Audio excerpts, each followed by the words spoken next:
সাপে একাধিকবার বাংলাদেশ দল খেলেছে, কিন্তু এবারের গল্প বা চিত্রতা একেবারেই অন্য।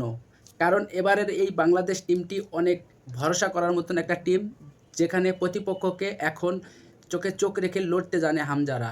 কিছুদিন আগ পর্যন্ত বাংলাদেশ দল যে ভালো পারফরমেন্স দিতে পারছ না, এতে হাজারো বাংলাদেশের ভক্ত সমর্থকরা তারা বাংলাদেশ দল থেকে মুখ ফিরিয়ে নিয়েছিল।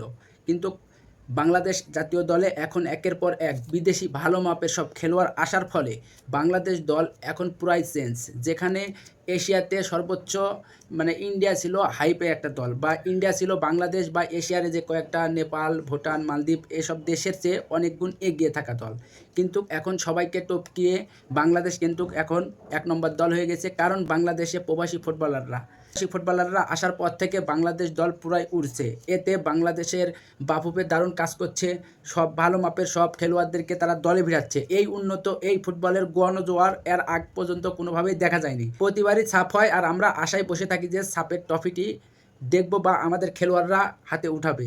সেই স্বপ্ন কোনো সময় পূরণ হয় না, এবার পূরণ হওয়ার লক্ষ্যেই কাজ চালাচ্ছে। আর বাংলাদেশ এবারের এই সাপ খেলবে নিজেদের ঘরের মাটিতে, আর নিজেদের ঘরের মাটিতে ঢাকাতে ম্যাচ খেলা মানে হামজারা একবারে গ্যালারি ভর্তি, একবারে দর্শক পাবে সব কিছু মিলে। এছাড়াও ভারত পাকিস্তানের মতো ম্যাচও হবে এবারের এই সাপে। সব কিছু মিলে বাংলাদেশ এবারের এই সাপে বি গ্রুপে পড়েছে, যেখানে নেপালের মতন দল খেলবে কি খেলবে না তা এখন চূড়ান্তভাবে বলা যাচ্ছে না। ফিফার থেকে তারা নিষিদ্ধ হয়ে আছে। সব কিছু মিলে এবারের এই সাপটি বাংলাদেশের কাছে অনেক গুরুত্বপূর্ণ, আর এই গুরুত্বপূর্ণ সাপ কোনো সময় বাংলাদেশ হাতছাড়া করবে না। আর এত পেপার নিয়ে কোনো সময় বাংলাদেশ দল সাপের মতো ইভেন্টে খেলেনি, কোনো সময়ই খেলেনি, এটা নিশ্চিতভাবে বলা যায়। সাপে কিন্তু সর্বোচ্চ সফল দল কিন্তু ইন্ডিয়া, আর বাংলাদেশ সাপ মাত্র একবার জিতেছে। এবার কি হবে ইতিহাস? এবার কি পারবে হামজারা, না আবারও সেই স্বপ্নভঙ্গ হবে? দীর্ঘ ২২ বছর পর ইন্ডিয়াকে যখন বাংলাদেশ দল হারালো, অনেক আত্মবিশ্বাস বাংলাদেশ দলের বেড়েছে। আর হংকংয়ের মাটিতে যে হংকংয়ের সঙ্গে এক ব্যবধানে ড্র করা, এটা কিন্তু অনেক ব্যাপার।